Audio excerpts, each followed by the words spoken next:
মানুষ মরে গেলে তার কর্মই থেকে যায়, মানুষ কর্মের সমান বড়। শহীদ শরীফ ওসমান হাদি মরে গিয়ে এটাই প্রমাণ করলেন যে আপনার নিয়ত যদি ঠিক থাকে, আপনার ইচ্ছা যদি ঠিক থাকে, তাহলে আপনি পৃথিবীতে বরণী স্মরণীয় হয়ে থাকবেন। ওসমান হাদির দুটো ব্যাপারই সবসময় গুরুত্ব দিতেন, একটা হলো আধিপত্যবাদ বিরোধী, আর একটা হচ্ছিল ইনসাফের লড়াই। আমরা এখন থেকে পণ করি যে কোনো আধিপত্যই বিরুদ্ধেই আমরা বিরোধিতা করব।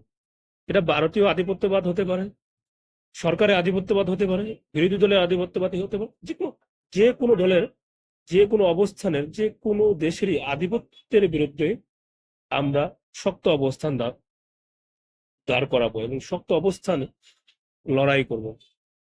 আর একটা বিষয় হচ্ছিল ইনসাফের লড়াই। এদেশ, এই জনগণ, এই সমাজ ইনসাফের পক্ষে লড়াই করবে। শরীফ ওসমান হাদি সবসময় একটা কথা বলতেন যে আমরা শত্রুর সাথেও ইনসাফ চাই, সুতরাং আমরা ইনসাফের পক্ষে লড়াই